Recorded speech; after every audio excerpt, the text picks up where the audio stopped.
कक्षा 9 के विद्यार्थी एसवी चिल्ड्रन अकेडमी रावला में आपका इस ऑनलाइन प्लेटफॉर्म में स्वागत है। तो पार्ट नंबर 3 लेके आए हैं, अध्याय नंबर 1 फ्रांसीसी क्रांति से संबंधित हम लगातार आपको वीडियो उपलब्ध करवा रहे हैं और 4 से 5 पार्टों में पहला पार्ट हमारा पूरा होगा, वही सिर्फ फ्रांसीसी क्रांति का। तो फ्रांस में कैसे क्रांति हुई, तो हमने देखा कि फ्रांस में जन क्रांति, जिसको हम क्या कहते हैं, फ्रांसीसी क्रांति 1789 ईस्वी में क्रांति हुई, लोग जागरूक हुए और उसके बाद क्या हुआ, फ्रांस में गणतंत्र स्थापित। फ्रांस में गणतंत्र कब स्थापित हुआ, तो 1792 में। फ्रांस में गणतंत्र कब स्थापित हुआ, 1792 में। और हुआ क्या, यहाँ पे गणतंत्र का मतलब क्या हुआ कि यहाँ का राजा जनता द्वारा, यानी यहाँ का राजा वंशानुगत न होकर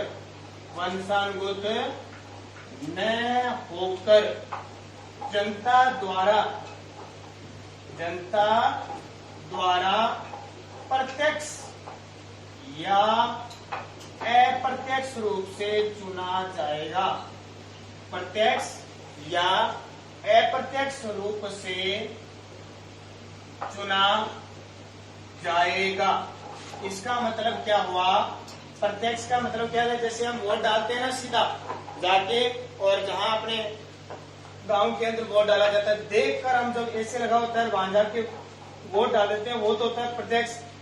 अप्रत्यक्ष होता है, हमने किसी को वोट दे दिया, मान लो किसी विधायक को हमने वोट दे दिया, ठीक है, हमारे क्षेत्र के लोगों, उसने आगे किसी को राजा बनाने के लिए वोट दिया, वो होता है अप्रत्यक्ष।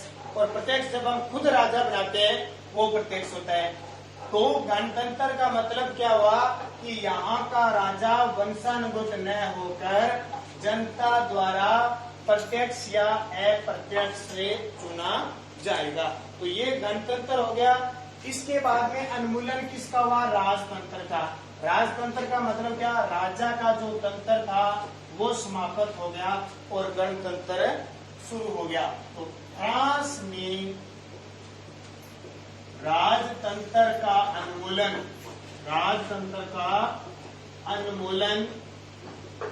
व गणतंत्र की शुरुआत, गणतंत्र की क्या हो गई, शुरुआत हो गई। ध्यान रखना, इसको बढ़िया तरीके से पढ़ना।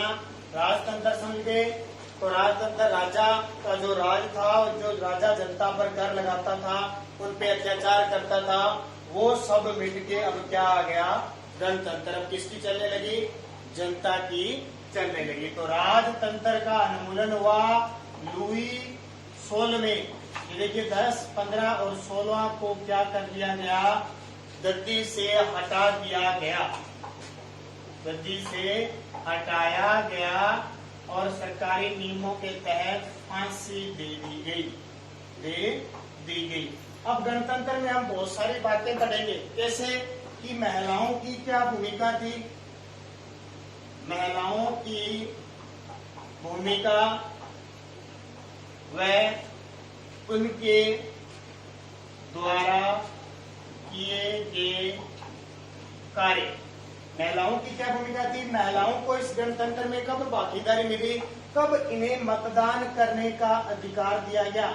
क्या गणतंत्र होते ही महिलाओं को अधिकार दिया गया, कर्मचारी वर्ग में बनाया गया, लेकिन ध्यान रखना, यहाँ महिलाओं को सिर्फ गृहिणी बनाया गया, सिर्फ घर पे ही काम करती थी।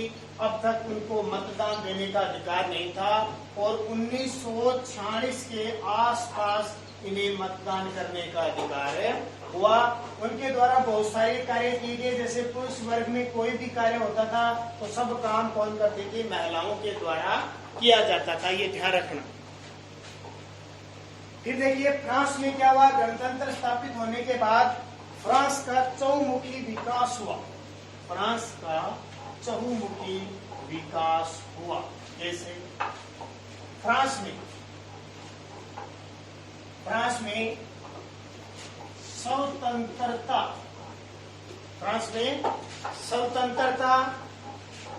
समानता,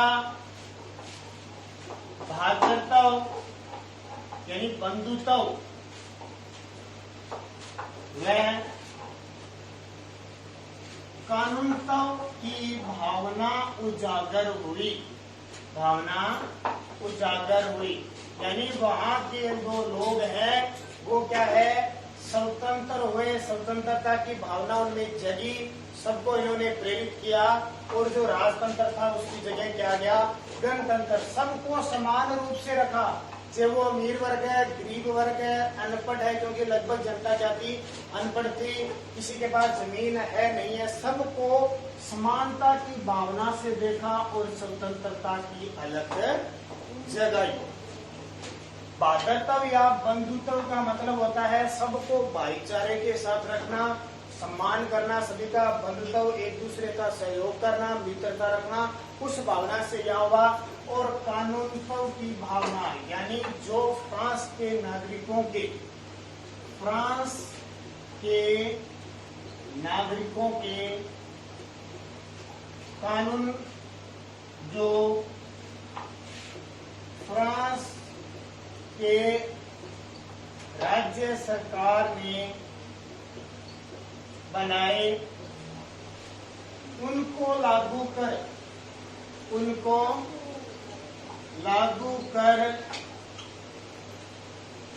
नियम के साथ चलकर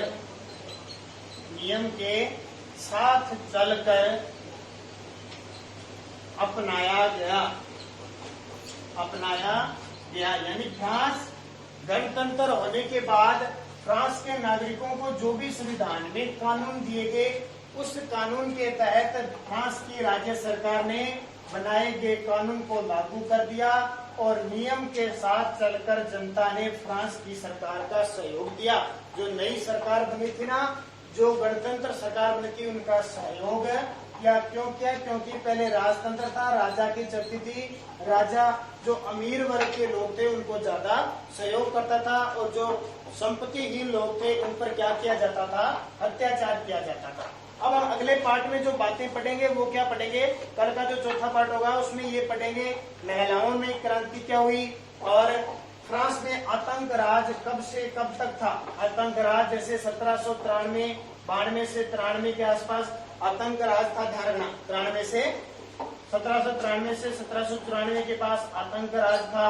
और इसमें किस किस प्रकार के अत्याचार किए जाते थे, किस किस को फांसी पे चढ़ाया गया, जो लोग भूमिहीन थे, जो सरकार के खिलाफ बोलते थे, उन्हें सीधे मौत की सजा दी जाती थी, कैद खाने में रखा जाता था।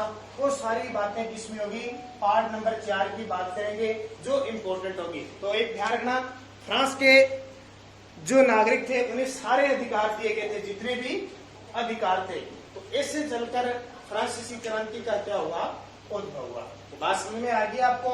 फ्रांसीसी क्रांति, सामाजिक विज्ञान और पार्ट चल रहा है तीसरा। सारी जितनी भी बातें हैं, क्योंकि फ्रांस की है, इटली की है, जर्मनी की, विश्व का इतिहास है 9वीं क्लास, पहले से नहीं था। ये किताब आपकी आपने देख ली होगी, जिस विद्यार्थी ने नहीं खरीदी है वो जरूर खरीद लें। भारत और समकालीन और इस तरह के अब की बार पाठ दिए आपके, तो उनको विश्व का इतिहास है, थोड़ा सा मुश्किल जरूर है, लेकिन एक दो बार पढ़ोगे। जैसे देखो, पहला खंड चल रहा है हमारे घटनाएं और प्रक्रिया, फ्रांसीसी क्रांति, फिर हम पढ़ेंगे यूरोप में समाजवाद व रूसी क्रांति, और फिर पढ़ेंगे नासीवाद और हिटलर का उदय, और खंड 2 में पढ़ेंगे हम वन्य समाज, उपनिवेशवाद, आधुनिक विश्व में चरावाई, यानी विश्व भी विश्व का है। तो ये सारा मैटर हमें पढ़ने वाले हैं। तो आप लगातार बने रहिए इस चैनल को, जिसने सब्सक्राइब नहीं किया सब्सक्राइब कर लो, लाइक कर लो, ताकि आपके लिए जो भी वीडियो अपलोड होगी आपको नोटिफिकेशन मिल जाएगा। आप सारे लगभग 9वीं क्लास के बच्चे जानकार हो कैसे यूट्यूब पर नोटिफिकेशन आता है, तो लाइक शेयर कर दो। सारे आपके 9वीं क्लास के जितने भी सहपाठी है उनको बता दो भी आपकी क्लास शुरू हो चुकी है। तो धन्यवाद।